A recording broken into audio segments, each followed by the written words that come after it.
Nessa aula, você aprenderá sobre a diversidade de línguas que existem e que nenhuma pode ser considerada melhor em detrimento de outra. Além disso, você verá como é possível, no mesmo país, conviver com mais de uma língua e a necessidade de preservar algumas línguas que estão em fase de extinção.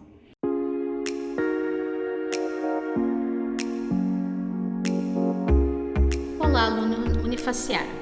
Seja bem-vindo à aula sobre diversidade linguística, em que você compreenderá que esta pode ocorrer ao evidenciarmos no mesmo país as diversas maneiras de falar o português brasileiro, a influência do contato com outras línguas na formação da língua portuguesa, bem como o caso da extinção de uma língua por conta de não haver mais falantes. Bons estudos! Vamos dar início à nossa conversa retomando conceitos vistos em aulas anteriores, como língua e sociolinguística. Silva, 2013, explica que a sociolinguística é definida como ramo da linguística que estuda a língua em uso das comunidades de fala na sociedade, daí o prefixo sócio. Acredito que até aqui você percebeu a relação íntima que sociedade e língua têm, pois é por meio desta que transmitimos, recebemos informações, estabelecemos e mantemos relacionamentos. E por falar em relacionamento, nota-se que a língua não é única, ou seja, ela não é homogênea, pois ela depende do grau de relacionamento com as pessoas. Isso determina a sua forma, ou seja, ora ela pode ser uma linguagem formal, que nós utilizamos com superiores no ambiente de trabalho, ou no ambiente escolar, no ambiente acadêmico. Ora, ela pode ser informal, que nós usamos com os familiares e amigos. É nesse sentido que percebemos a variedade da língua em função das nossas atividades e relacionamentos dentro de uma comunidade. Outro aspecto importante é que essa variedade ocorre dentro e fora do nosso sistema linguístico. Nesse interim, encaixam-se os dialetos, que apesar de o preconceito linguístico, não podem ser considerados inferiores ou superiores quanto ao seu uso, pois não há nenhum melhor ou mais correto que o outro. Não há embasamento científico que valide a superioridade de uma variante em relação à outra. Então, se você ouvir que um dialeto é melhor, ou é pior, ou é mais fácil, é mais difícil, ou uma língua mesmo, ou a variante de língua que é o dialeto, não há embasamento científico para isso, tá? Então, Silva ainda exemplifica que é tão acertado dizer 20 quanto 20, a maneira da cidade do Porto, em Portugal. Como 20, a moda carioca, que vocês já perceberam que o carioca puxa muito o X quando tem algumas palavras. Então, é tão certo falar 20 do português, de Portugal, quanto 20 do carioca. Sendo que 20 e 20 são apenas alguns exemplos da heterogeneidade da língua. Então, aqui um pensamento de Silva, que diz que as variedades, então, elas nada mais são do que representações possíveis da língua, todas as línguas sem exceções, e apresentam diferenças originadas de acordo com a região, sexo, idade, condição social e cultural e evolução histórica da língua. Então, isso aqui é a variedade linguística que nós temos, que está dentro da diversidade linguística. Então, agora nós falarei um pouco mais sobre os dialetos, um pouco mais detalhes sobre dialetos. Nós já vimos isso em aulas anteriores, mas eu vou ressaltar aqui um pouco para vocês, para nós vermos algumas coisas diferentes que não vimos em aulas anteriores. Então, aqui eu falarei das diversas maneiras de falar o português brasileiro, pois, diga-se de passagem, nosso país também é rico em diversidade da fala.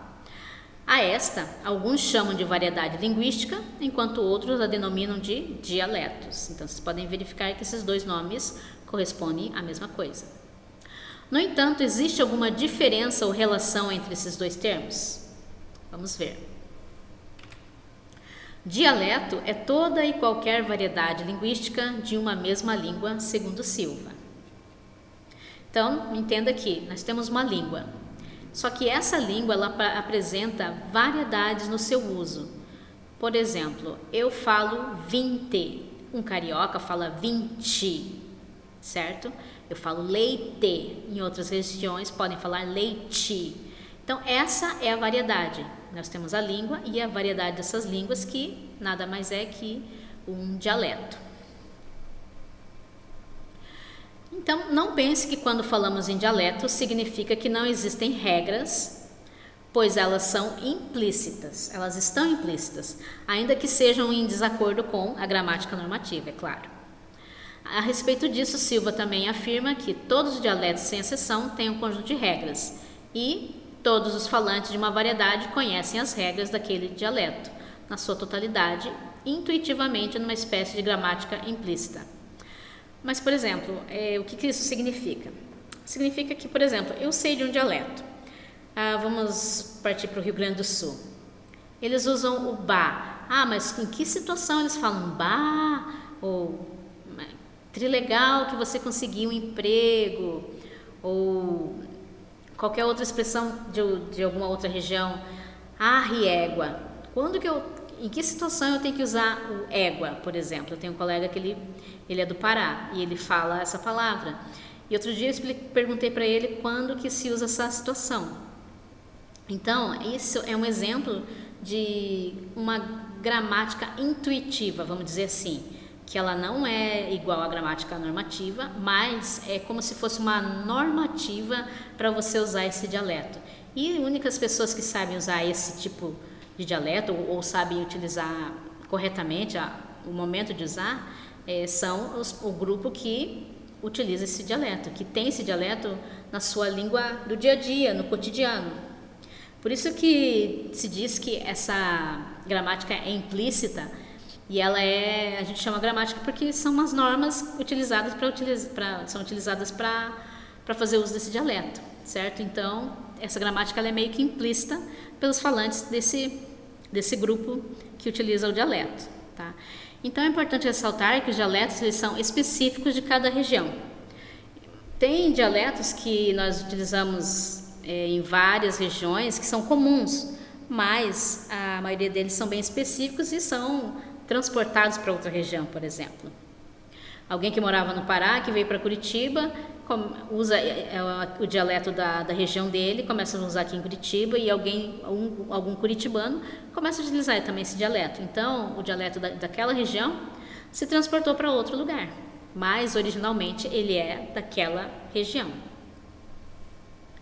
Então, como eles são específicos de cada região, existem as variedades em si, ou seja, os dialetos, eles podem ser estudados a partir de dois aspectos que são fundamentais. O aspecto geográfico, que nós chamamos de variação diatópica, e o aspecto social, que nós chamamos de variação diastrática. Esse nome pode ser meio difícil, mas significa social, diastrática e geográfico do diatópica. Tá? Então, dentro desses aspectos geográfico ou social, você ainda encontra variações no vocabulário, na pronúncia e quanto ao uso das regras gramaticais. Então, tanto a variação diatópica ou diastrática, ela vai apresentar esses aspectos aqui também, essas variações que podem ser analisadas.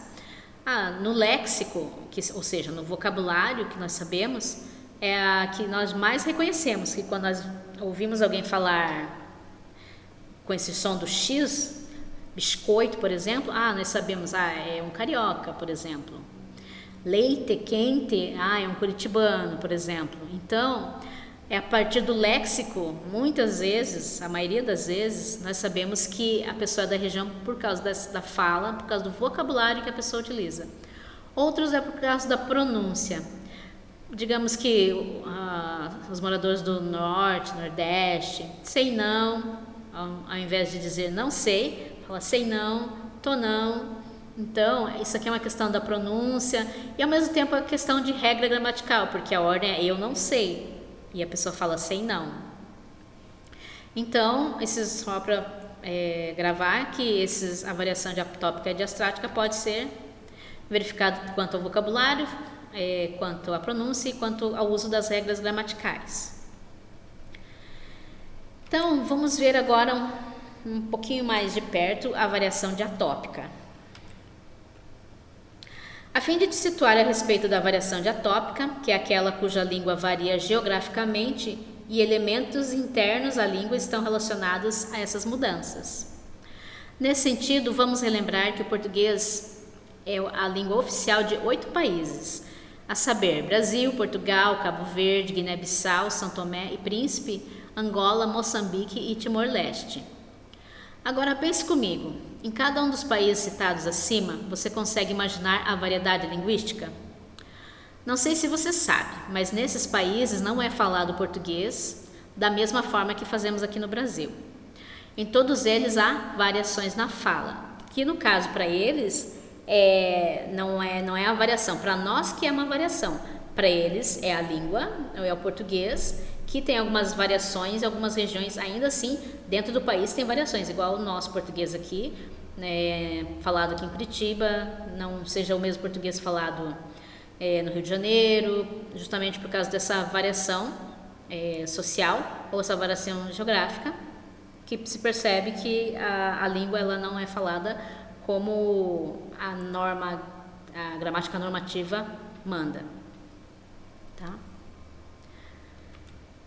Aqui eu trouxe esse quadro, essa imagem, só para mostrar para vocês como que pode ocorrer a variação diatópica, lexical, fonética ou gramatical. Essa variação ela é mais interna, ou seja, mais interna em relação aos aspectos da língua, mais em relação aos aspectos de vocabulário, de pronúncia e gramatical. Vocês vão ver a diferença sobre a social, em que o que é mais forte nela, as variações podem ocorrer por conta de outros aspectos. Aqui, os aspectos que influenciam a mudança são nesses 3 necessariamente: pronúncia, vocabulário e gramática. Tá? Então, eu trouxe aqui alguns exemplos da variação diatópica, ou em que nós vamos ver a variação lexical, a variação diatópica lexical, que pode ocorrer entre as regiões. Então, eu trouxe aqui alguns exemplos que são de palavras, como elas são pronunciadas em outros lugares. Eu não coloquei especificamente de que lugares que são, vocês talvez identifiquem, mas apenas para vocês entenderem essa variação que pode ocorrer entre regiões. Por exemplo, o que a gramática manda é que nós falemos menino, e a variação de menino pode ser o quê? Piá, em Curitiba nós falamos piá também, guri, garoto, miúdo, moleque. Então tem essas variações para essa palavra, ou seja, o significado é o mesmo, só que o que varia é aqui o vocabulário, o léxico. Pipa, nós chamamos de pipa, mas também em outras regiões pode se chamar de papagaio, arraia, bicopa, pandorga, estrela, enfim. Torneira, no Rio de Janeiro eles chamam de bica.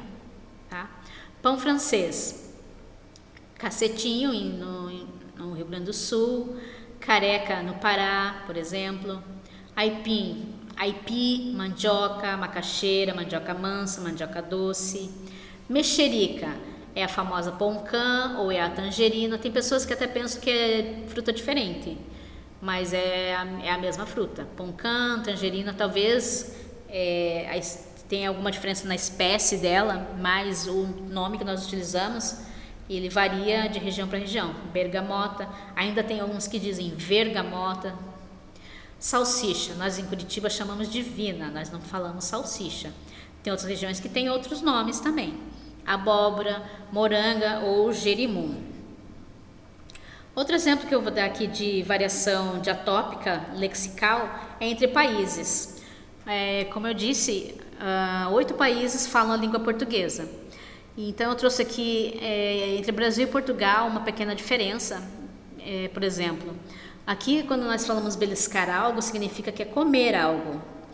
Lá em Portugal nós não podemos falar que é beliscar, porque beliscar realmente é aquele ato de espremer a pele de alguém, pegar na pele de alguém, no braço de alguém, enfim.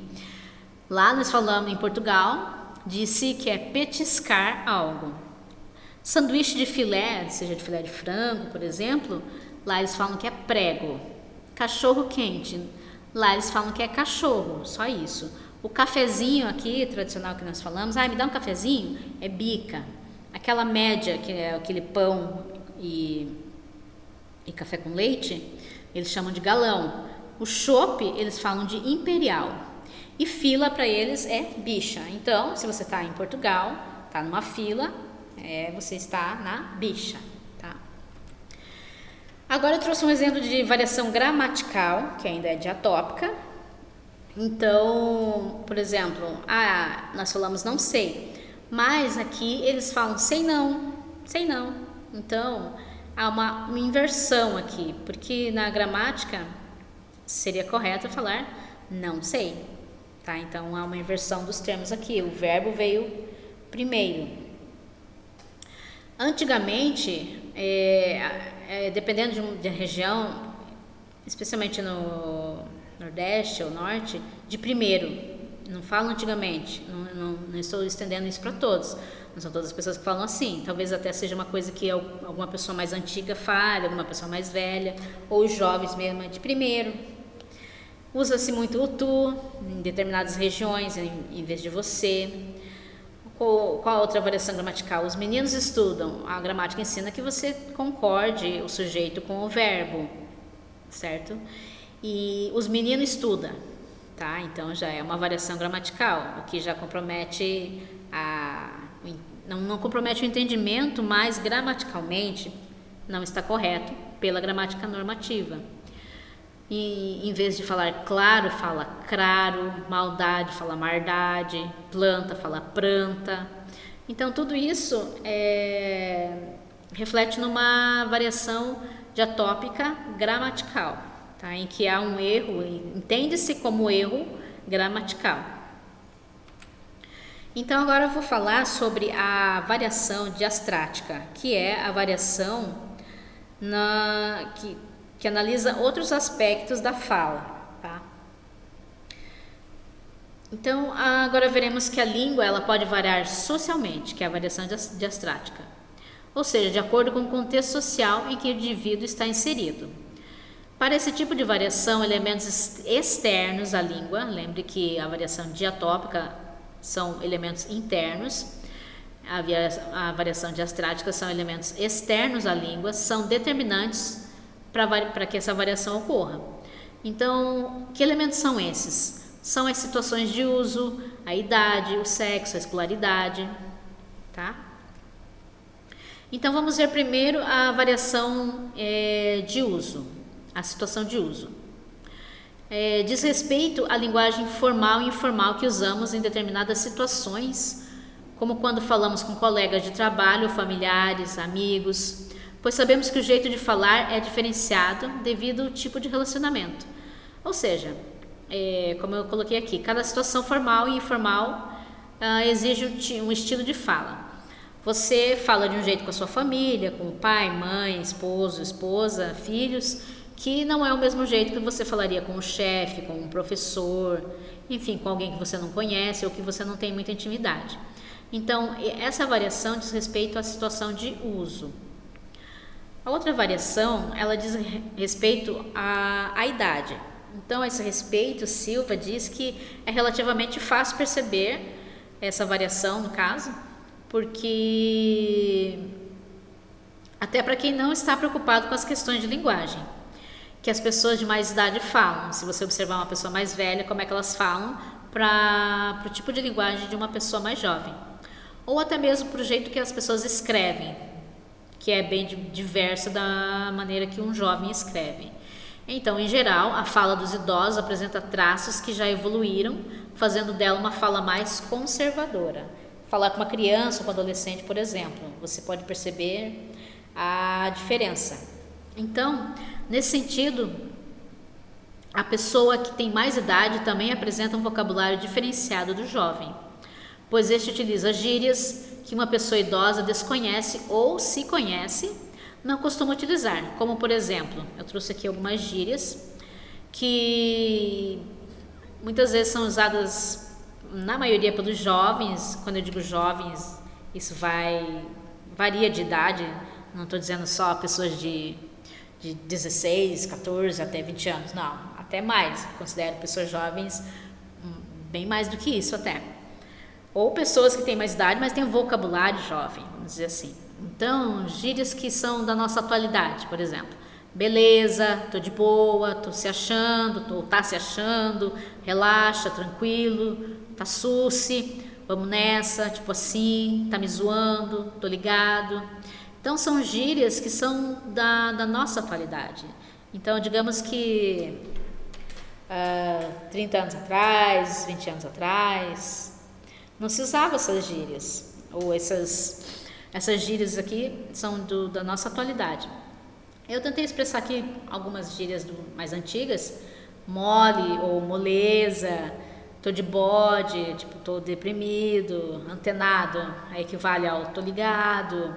Mala é uma gíria que eu ouço até hoje, né? Quando a gente quer dizer que alguém é meio chata, a gente diz que é uma pessoa que é mala. Eu ainda não vi uma gíria que substituísse, uma gíria atual que substituísse essa, então essa gíria tem permanecido, apesar de gíria ser uma coisa que é de acordo com a época, tem gírias que ficam por muito tempo. Por exemplo, pagar mico é passar vergonha, patricinha, mauricinho. Então, de repente, são gírias que você conhece, que você já ouviu seu pai, sua mãe falar, avô, enfim. Ou que você até mesmo fala. Então, a partir disso aqui, você percebe o quê? Que as gírias, elas não são conhecidas pelos idosos de hoje. Geralmente não são. Porém, eles tiveram as gírias da própria época, como eu coloquei aqui. O que para nós, atualmente, é ultrapassado, pois como vimos em aulas anteriores, a gíria é passageira e é utilizado pelo grupo em determinada época. Geralmente os jovens, em suma, as gírias são retrato de uma época, tá? Então agora vamos ver a variação em relação variação por sexo, tá? Variação por sexo, ela é explicada pelo William Labov, que ele é o criador da teoria variacionista, que contribuiu grandemente com a linguística, com a sociolinguística, com os seus estudos. Então, o que ele diz sobre a variação diastrática em relação ao sexo? Diz que as mulheres, elas costumam privilegiar a língua de... Na verdade, elas costumam utilizar a língua de prestígio, ou seja, se esforçam para utilizar a norma culta. Então, Labov, no fato de que o estudo dele, ele explica no estudo dele que as mulheres, elas evitam variações estigmatizadas e privilegiam as de prestígio social. E isso é uma tendência universal as mulheres fazerem isso. Além disso, as mulheres também utilizam o plural das palavras, utilizam mais o plural das palavras do que os homens. É como o uso do diminutivo nos adjetivos, então não precisa nem pensar muito como mulher gosta de falar as coisas no diminutivo. Queridinho, um pouquinho, amorzinho, enfim. As mulheres usam muito o diminutivo. Não digo a maioria, mas de forma geral as mulheres gostam de usar palavras no diminutivo. Então a autora Silva, ela observa que em relação à variação de sexo, deve-se atentar para o fato de que as diferenças relativas ao sexo possivelmente estejam ligadas apenas a questões sociais e culturais e não biológicas, tá? Então não estamos falando de aspectos biológicos, sim, sociais e culturais. Agora vamos a outra variação diastrática, que é a variação da escolaridade, para ver o que mudança pode ocorrer dentro dessa, para que haja essa variação. Então, nessa variação, ocorre no ambiente escolar, pois ele tem por premissa apresentar e ensinar a língua de prestígio em todos os ciclos, ou seja, do fundamental ao médio, você aprende a língua na norma culta, a norma padrão, a forma correta de escrever, a forma correta de falar, ou seja, essa é a língua de prestígio. Então, por isso cabe à escola apresentar e ensinar a língua de prestígio em todos os ciclos. Então, essa é a variação de escolaridade, ou seja, a pessoa que fala de determinada maneira correta, vamos dizer assim, né? ela aprendeu isso na escola, tem essa variação de escolaridade. O que subentende-se que quem não tem oportunidade, ou não quer, ou não gosta, enfim, por vários motivos não frequenta a escola, apresentam uma linguagem que foge ao que é da norma culta. E aí existe a variação, porque essa variação de escolaridade é justamente para aqueles que não frequentaram, não frequentam, ou frequentam, não utilizam a gramática. Então aí existe a variação da língua. Por quê? Por que aquela pessoa fala brilho ao invés de falar brilho? Ou trouxe em vez de falar trouxe? Aí ocorre uma variação gramatical, certo? Como eu falei que poderia ocorrer gramatical, lexical ou fonética. E ocorre isso por quê? Porque ela teve um déficit na escolaridade dela. E isso gerou que ela ela não utilizasse corretamente a gramática. Então vocês percebem que essa variação na tua fala, na fala da pessoa, ocorreu essa variação pela falta da escolaridade. Se explica dessa forma, tá? Então, essa é a variação diastrática, os aspectos analisados pela variação diastrática. Agora nós vamos aqui, aqui eu trouxe só esse esquema aqui, esse mapa, só para você se situar que a diastrática, ela estuda a variação de uso, de idade, de sexo e de escolaridade, tá?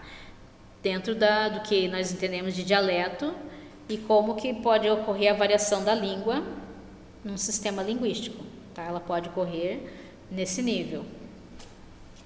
Então agora eu vou falar sobre as línguas faladas no Brasil e o problema da extinção. Tendo aprendido que, segundo Silva, 2013, em se tratando de língua, todas são iguais cientificamente falando. Não há melhor, mais difícil ou pior. Agora você aprenderá acerca das línguas faladas no Brasil e o risco de extinção de algumas delas. Contudo, é importante relembrar que quando abordamos sobre as várias línguas faladas no mesmo país, significa tratar do multilinguismo. A esse respeito, Bortoni Ricardo afirma que a convivência de duas ou mais línguas no mesmo território, ela é denominada multilinguismo.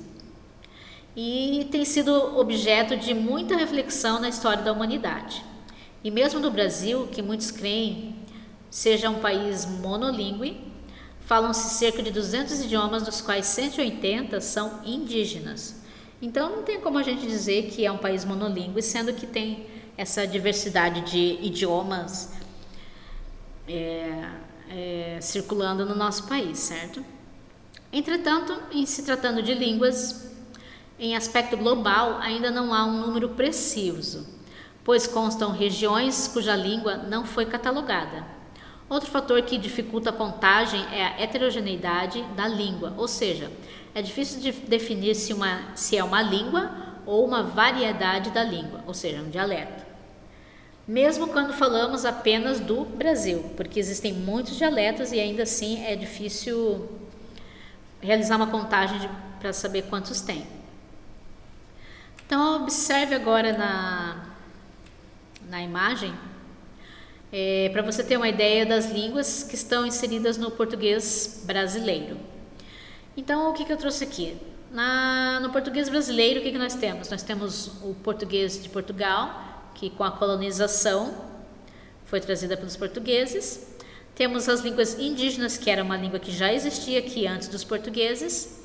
Temos a língua crioula, que surgiu devido a uma necessidade de negociação entre portugueses ou os outros europeus que vieram para cá, negociação entre eles e os índios, e a língua africana, que também veio por conta dos portugueses que precisavam da mão escrava dos africanos. Então, basicamente, esses 4 tipos aqui constituíram o que nós temos de português brasileiro.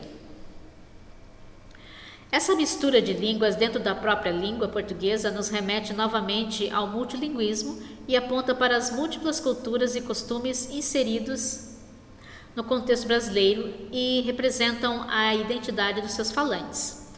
A esse respeito, Bortone Ricardo pontua que não é somente na relação entre línguas oficiais de 2 ou mais países que se pode observar o papel simbólico identitário de um código linguístico. Também no âmbito de uma mesma língua é notável como os usos linguísticos são um instrumento que os falantes usam para marcar sua identidade, especialmente sua origem geográfica. No Brasil, comunidades de falas em cidades e regiões de colonização mais antiga já desenvolveram variedades que as identificam, seja pelo sotaque, seja por palavras e expressões típicas.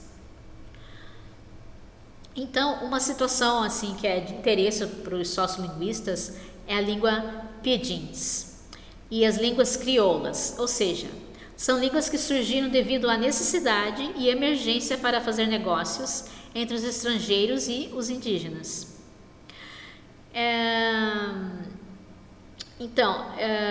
Bortone Ricardo, ela explica que o termo pidgin, considerado derivado da palavra business, denota uma língua de emergência desenvolvida para propiciar o contato entre os estrangeiros, mais propriamente os colonizadores, entre os colonizadores europeus e as populações aborígenes, nos territórios por eles colonizados. Um pidgin pode ter duração curta, em que ele pode desaparecer ou evoluir para uma outra língua, para uma língua crioula. Então ele pode se transformar de pidgin para uma língua crioula, certo?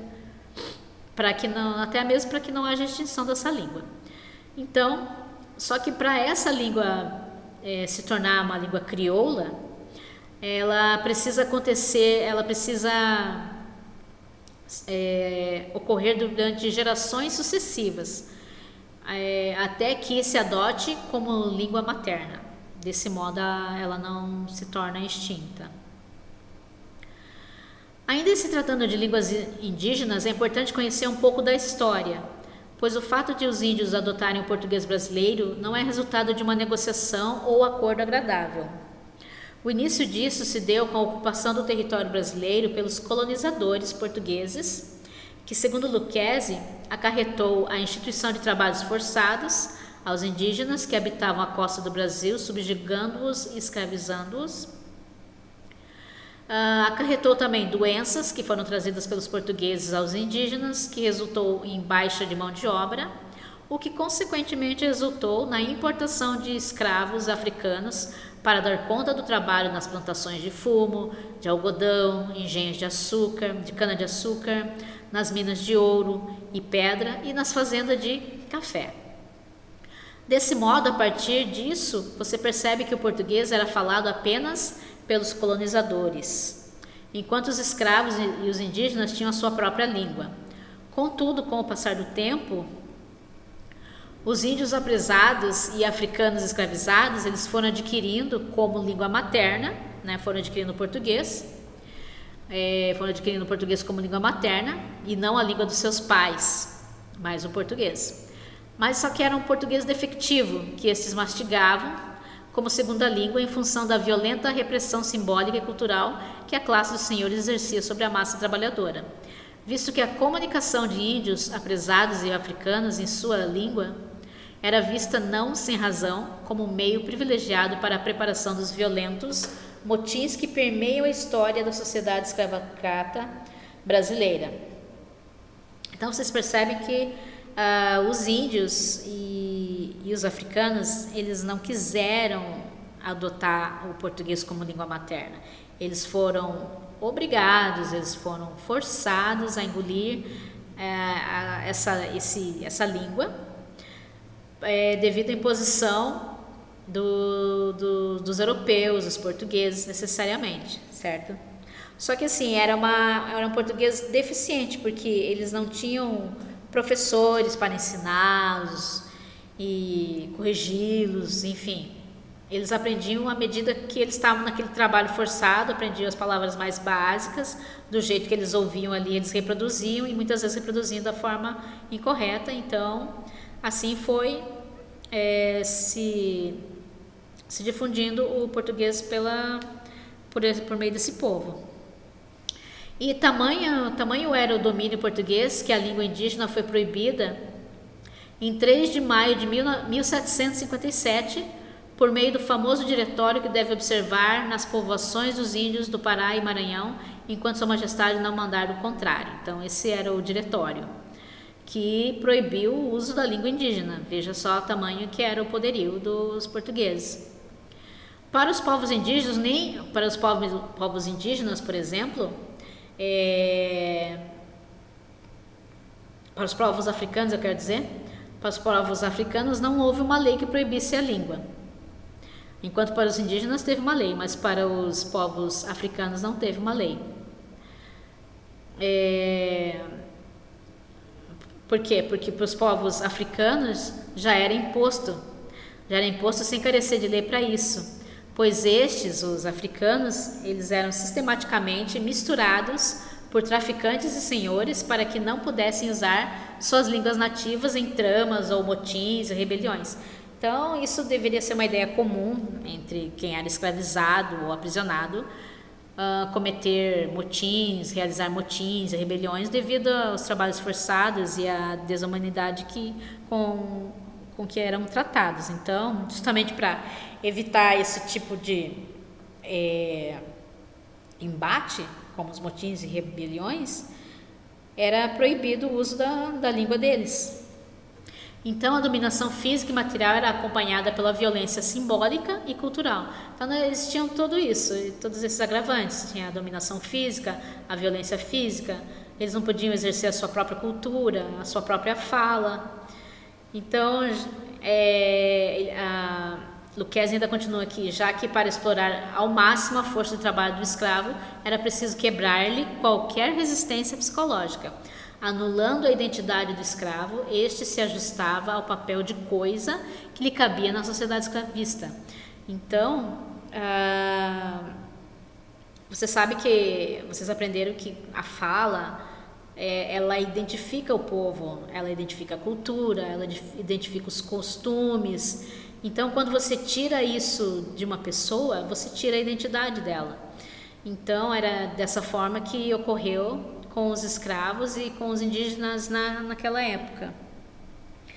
Então, pelo que foi exposto aqui até agora, fica fácil compreender por que a língua portuguesa é formada por outras línguas, tendo em vista a influência dos povos europeus, não somente os portugueses, porque vieram outros italianos e vieram espanhóis, enfim. Mas a primeira influência que teve e que causou bastante impacto foi dos portugueses, porque foram os primeiros a chegarem aqui, a fazer essa colonização. Os indígenas que faziam parte do solo brasileiro, eles tinham sua própria língua, eles tinham sua própria cultura. E a vinda dos escravos africanos com sua cultura e língua, as línguas crioulas que surgiram por conta das negociações entre os estrangeiros e aborígenes. O surgimento dos quilombos, que eram refúgio dos escravos fugitivos, que ali poderiam praticar a sua língua, crenças e cultura. Então, vocês viram que todos esses fatores contribuíram para o surgimento da língua portuguesa. E para fechar essa parte, Lucchesi observa que a dimensão do contato entre as línguas na história sociolinguística do Brasil, ela pode ser mensurada pelo fato de que ao longo de todo o período colonial e do Império, os portugueses e seus descendentes diretos sempre constituíram cerca de 1/3 da população brasileira, enquanto os outros 2/3 eram constituídos por africanos, índios e seus descendentes. Então agora eu vou falar sobre o nosso último assunto, que é sobre o problema da extinção, tá? Então, quando falamos em risco de extinção, significa que há tão poucos falantes que esse risco ele é iminente. Relembrando que quando a extinção de fato ocorre, perdem-se com os falantes a sua identidade, a sua cultura, os seus hábitos e costumes, ou seja, a sua identidade. A língua dos povos, por exemplo, temos em menor número, a língua dos povos indígenas, quero dizer, por exemplo, nós temos em menor número desde o século XVI, por conta do processo de exploração e opressão imposto pelos povos portugueses que eu falei anteriormente. Então, a esse respeito, Lucchesi afirma que nenhuma língua africana subsistiu no Brasil e só se conservava 1/5 das línguas indígenas que existiam no início da colonização, a grande maioria delas em vias de extinção.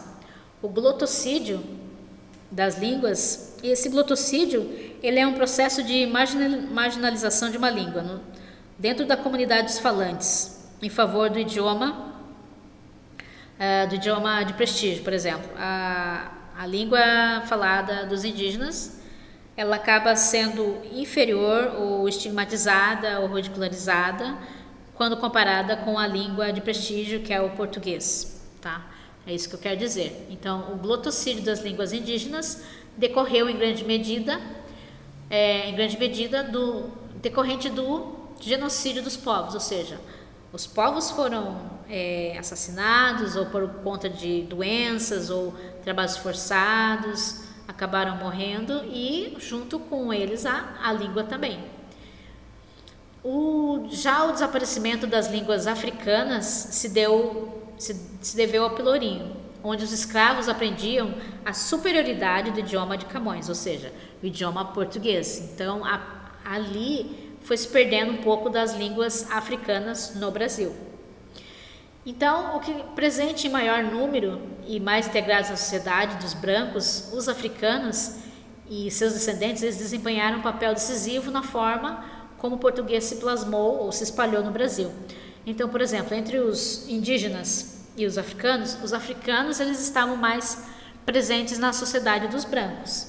E eles foram responsáveis, em grande parte, pela propagação do português. Só que não era o português castiço, o português da elite colonial. Era um português, como diz a autora, um português estropiado por sua aquisição precária e pela nativização mestiça. Ou seja, eles não tinham alguém que os ensinasse a utilizar o português corretamente, como falar corretamente, com concordância, enfim. Da maneira que eles ouviam, o que eles entendiam, eles replicavam. Então, dessa forma, se espalhou o português.